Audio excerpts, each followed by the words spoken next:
Assalamualaikum warahmatullahi wabarakatuh. Alhamdulillahirabbil alamin.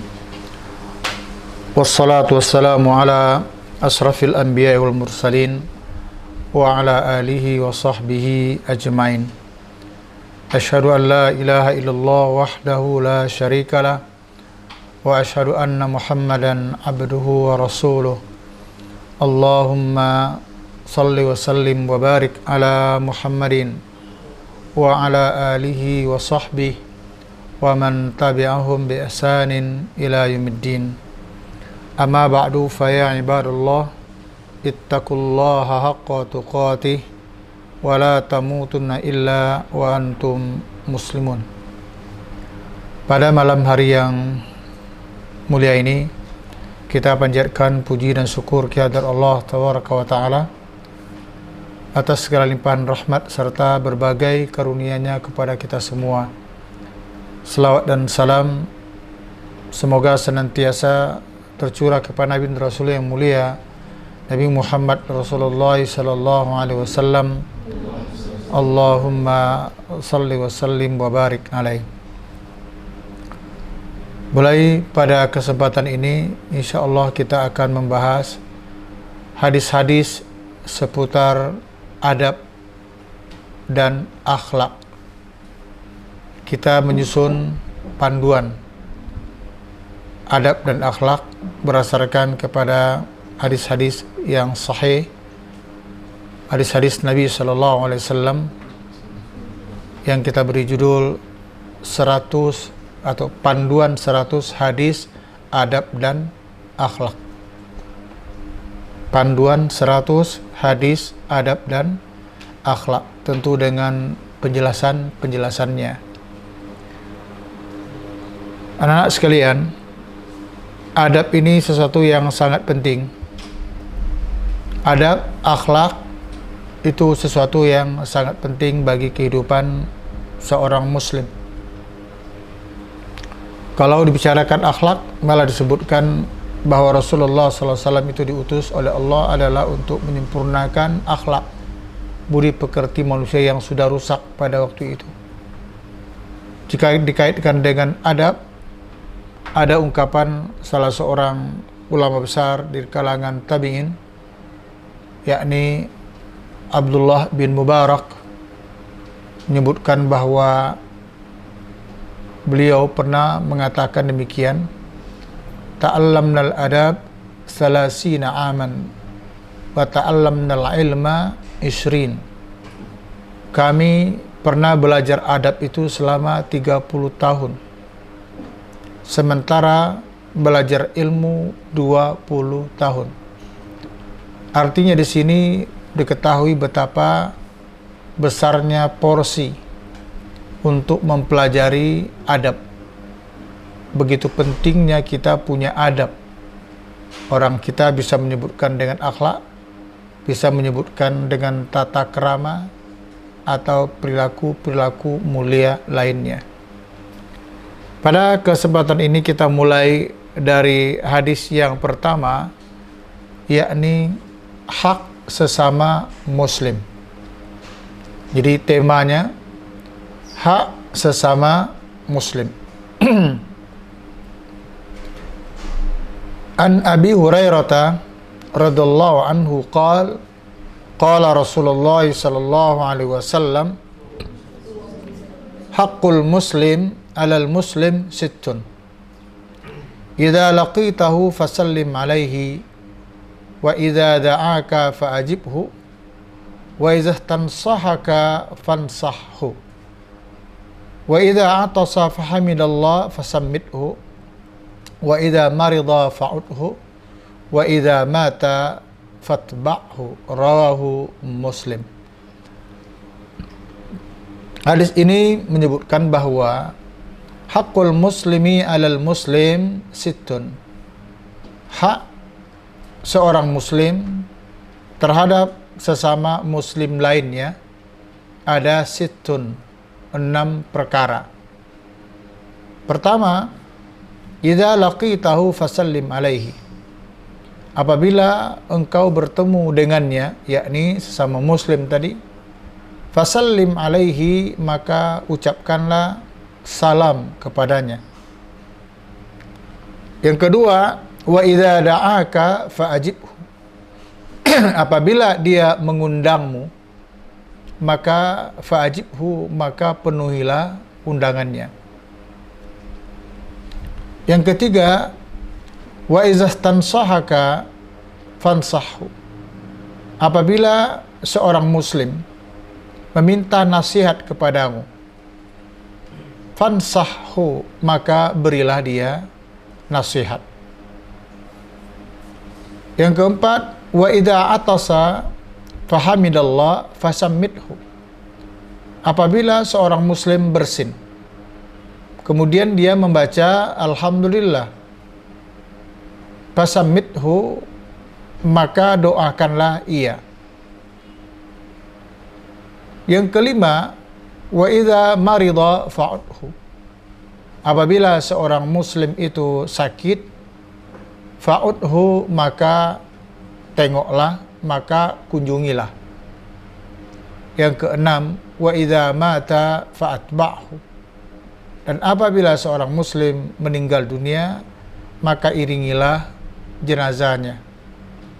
Hadis ini dikeluarkan oleh Imam Muslim di dalam kitab sahihnya, dalam bab hakul muslim lil muslim, hak seorang muslim terhadap muslim lainnya. Ada beberapa hal yang menjadi catatan kita berkaitan dengan hadis yang agung tadi.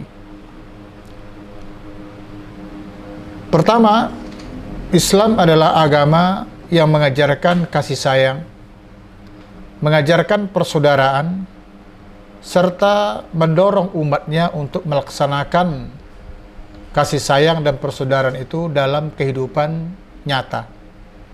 Jadi tidak hanya ada di dalam keyakinan dan pelajaran kita kalau di sekolah, tetapi menjadi ilmu terapan.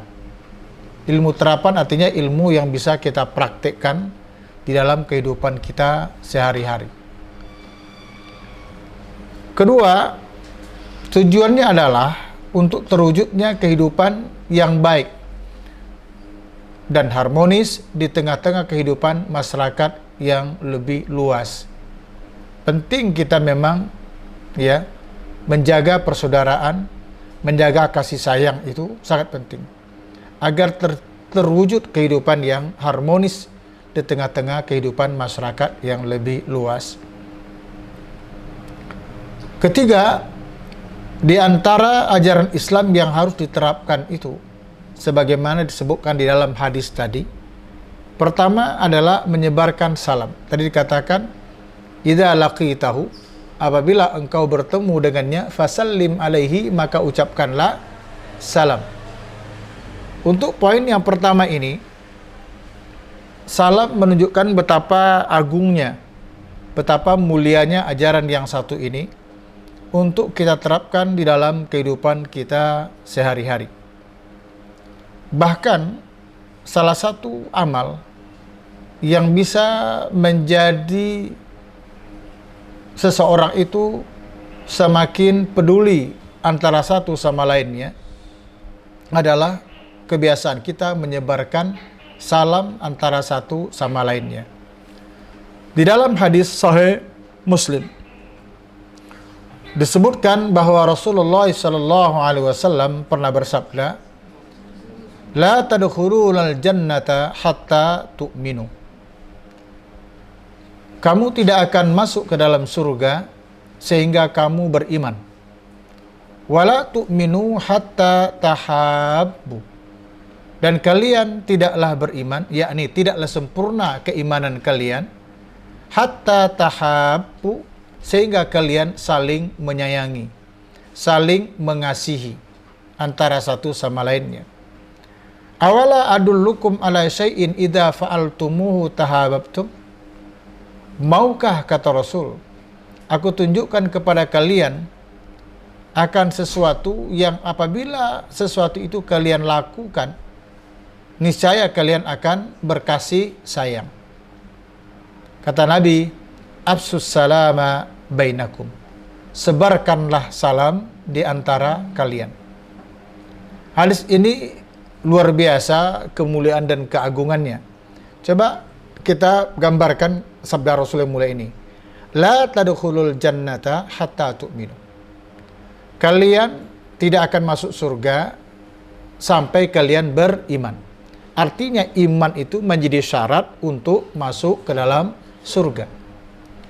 Wala tu'minu hatta tahabbu. Dan kalian tidak akan beriman sehingga kalian saling menyayangi antara satu muslim dengan muslim lainnya. Yang jadi persoalan, apa yang menyebabkan orang itu bisa saling menyayangi, saling peduli, saling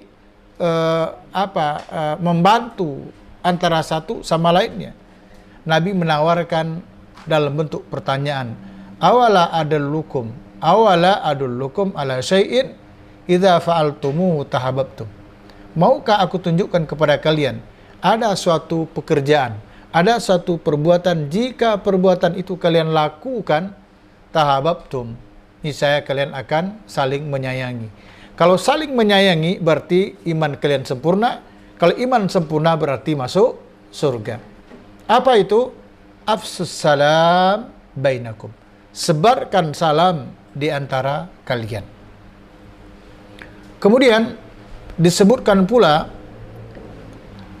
di dalam hadis lain yang dikeluarkan oleh Imam Ibnu Abi Syaibah di dalam kitab Musannafnya, bersumber dari Abdullah bin Salam. Dia berkata, "Lamma qadima Rasulullah sallallahu alaihi wasallam al-Madinata, injafala an-nasu nahwahu fa'ataituhu. Falamma nadartu ilaihi araftu anna wajhahu laysa wajha kadzzab.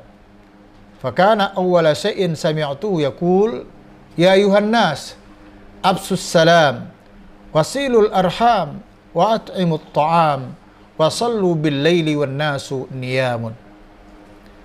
Abdullah bin Salam radhiyallahu anhu berkata, tatkala Rasulullah SAW datang ke Madinah, orang-orang pada kaget dan ingin melihat secara dekat siapa itu Rasulullah SAW. Fa'ataituhu, aku pun juga mendatangi beliau, kata Abdullah bin Salam. Dan ketika itu tentu dia belum Muslim. Falamma nazartu ilaihi, tatkala aku melihat kepadanya, tatkala aku melihat wajahnya Rasul, araftu anna wajhahu laisa wajha kadzdzab. Tatkala aku melihat Nabi sallallahu alaihi wasallam, sama sekali tidak kelihatan dari wajah beliau sebagai seorang pendusta. Kelihatan betul, ya, tidak ada tanda-tanda orang yang berdusta. Fakana awwala syai'in sami'tu, bahkan yang pertama kali aku dengar ucapan yang keluar dari mulut beliau, kata Abdullah bin Salam, adalah beliau bersabda, ya ayuhan nas, wahai manusia, absus salam, sebarkanlah salam di antara kalian, wasilul arham, hubungkan silaturrahim, wa at'imut ta'am, berikanlah makanan kepada orang yang membutuhkan, wa sallu bil laili wan nasu niyamun, dan salatlah di waktu malam ketika manusia pada tidur. Hadis ini dikeluarkan oleh Imam Ibnu Abi Syaibah di dalam kitab Musannafnya, bab ma qalu fi ibsa'is salam, apa yang mereka ucapkan dalam menyebarkan salam. Analis sekalian, Abdullah bin Salam itu sebelum Muslim dia adalah seorang pendeta Yahudi, seorang orang yang alim, ya, orang alim, pemuka, pembesar di kalangan orang Yahudi dalam masalah agama. Namun keilmuan dia tentang keyahudiannya itu menyebabkan dia mengenal betul siapa itu Rasul SAW, bahkan mengenal Rasul melalui tanda-tandanya sebelum bertemu dengan Rasul SAW. Melalui apa? Melalui kitab Taurat yang dipelajarinya. Al-Quran menyebutkan bagaimana ilmunya orang-orang Yahudi, dalam hal ini adalah para pendeta-pendetanya, sangat tahu betul tentang ciri-ciri, ya, Nabi Muhammad SAW yang tertulis dalam kitab mereka. Al-Quran menyebutkan ya'rifunahu kama ya'rifuna abna'ahum. Mereka mengenal betul siapa itu Muhammad, layaknya orang tua mengenal anaknya. Sampai seperti itu. Nah, Abdullah bin Salam ketika Rasulullah SAW datang ke Madinah, ya, yang disambut dengan gegap gempita oleh para sahabat di Madinah, baik yang muhajirin maupun ansar di kala itu.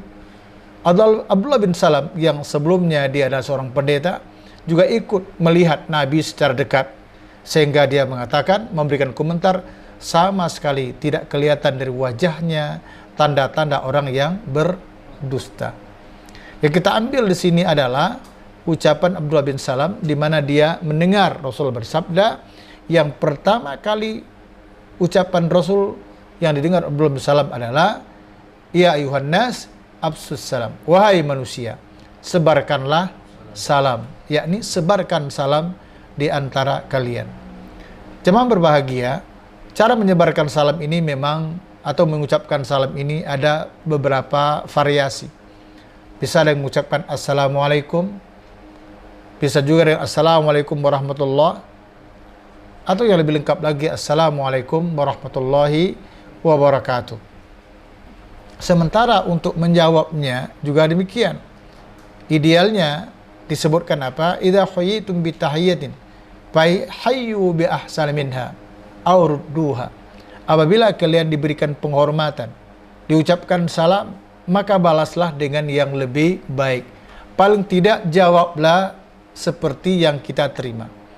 Misalnya ketika orang mengucapkan salam assalamualaikum, idealnya kita menjawab waalaikumsalam warahmatullahi wabarakatuh. Kalaupun tidak, jawablah dengan jawaban yang setimpal, assalamualaikum, waalaikumsalam. Ketika kita mendapatkan salam dengan ucapan assalamualaikum warahmatullah, sebaiknya kita menjawab lebih baik dari itu, waalaikumsalam warahmatullahi wabarakatuh. Paling tidak, jawablah dengan jawaban yang setimpal, waalaikumsalam warahmatullah. Ketika kita mendapatkan ucapan salam assalamualaikum warahmatullahi wabarakatuh, maka jawablah dengan waalaikumsalam warahmatullahi wabarakatuh. Bahkan ada lagi riwayat menyebutkan waalaikumsalam warahmatullahi wabarakatuh wa maghfiratuh. Bayangkan saja. Tapi paling tidak kita menjawab dengan jawaban yang setimpal.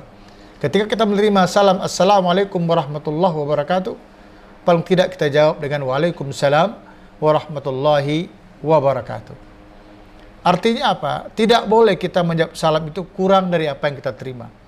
Misalnya, orang mengucapkan salam kepada kita dengan assalamualaikum warahmatullahi wabarakatuh, lalu kita jawab waalaikumsalam warahmatullah, apalagi dengan waalaikumsalam. Jadi ini penting bagi kita untuk memahami hal ini.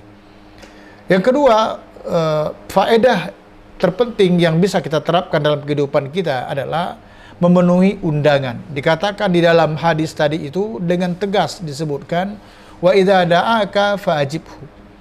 Apabila engkau diundang, maka penuhilah undangannya.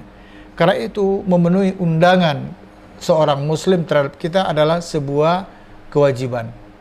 Hanya saja para ulama di kemudian hari ada yang berbeda pendapat.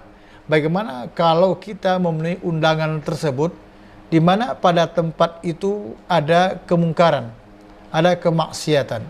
Wajibkah kita memenuhinya atau tidak? Ini apa boleh buat? Ya, apa boleh buat misalnya undangan itu adalah undangan pernikahan. Tentu saja sebuah undangan yang mulia. Ya, karena pernikahan itu dilakukan ada semacam walimah, itu kan sunnah hukumnya, supaya orang lain tahu bahwa putra putri kita sudah menikah atau yang bersangkutan sudah menikah. Makanya diberitahu kepada orang lain dengan cara memberikan undangan. Nah, bagaimana ketika kita mendapatkan undangan pernikahan dan kita tahu di situ ada kemaksiatan, ada kemungkaran, ada pertunjukan-pertunjukan yang tidak sesuai dengan tuntunan syariat, misalnya, ya, di situ bukan hanya sekadar ada musik, bahkan ada organ tunggalnya di situ, ada mungkin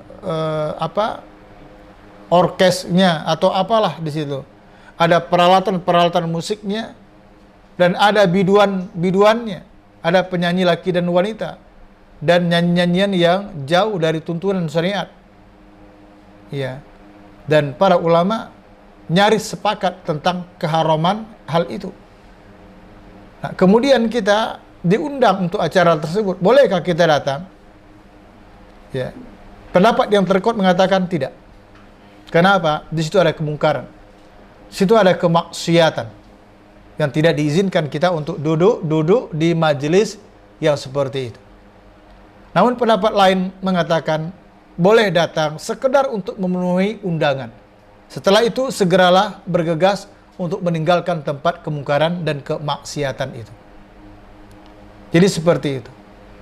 Ya, ketika di situ ada pertunjukan musik bukan hanya melalui kaset, tapi ada orangnya dengan pakaian seronok dan lain sebagainya. Ini tentu saja tidak diragukan keharamannya kita duduk di majelis tersebut. Oleh karena itu, kalau memang terpaksa datang juga, segeralah meninggalkan majelis itu. Segeralah meninggalkan tempat itu, bergegaslah. Karena itu adalah tempat maksiat, tempat bisa mendatangkan kutukan Allah Jalla wa'ala. Kemudian, yang berikutnya adalah memberi nasihat dan pencerahan dikala diperlukan. Wa idza tansahaka pansahu. Apabila engkau diminta untuk memberikan nasihat kepadanya, pansahu, maka berikanlah nasihat. Betul, di dalam hadis Sahih Muslim disebutkan dari salah seorang sahabat Nabi, Tamim Ad-Dari radhiyallahu anhu, menyebutkan bahwa Rasulullah sallallahu alaihi wasallam pernah bersabda, ad-dinu an-nasihah. Agama itu adalah nasihat.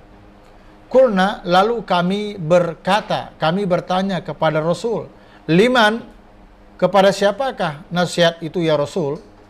Qala, Rasulullah menjawab, lillahi, wali kitabihi, wali rasulihi, wali ammatil muslimin wa ammatihim. Ya Rasul, kepada siapakah nasihat itu ditujukan?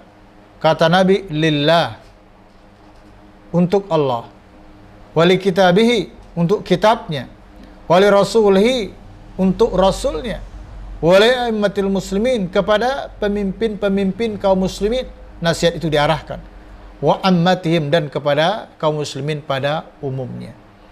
Para ulama ketika menjelaskan hadis ini, seperti Imam Nawawi misalnya, menyebutkan nasihat yang dimaksud di situ adalah ketulusan, keikhlasan.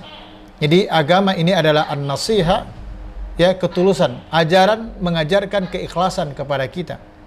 Kemudian nasihat kepada Allah maksudnya adalah mengajak orang untuk beriman kepada Allah Jalla wa'ala, serta segala bentuk upaya melarang orang dari mempersekutukan Allah. Mengajak orang untuk mentauhidkan Allah, melarang orang berbuat syirik kepada Allah.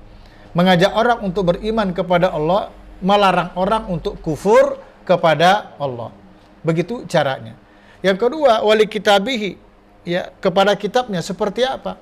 Yakni mulai dari diri kita sendiri, membawa kaum muslimin lainnya untuk mempelajari Al-Quran, untuk mengerti dengan Al-Quran, untuk mengamalkan Al-Quran di dalam kehidupan kita sehari-hari.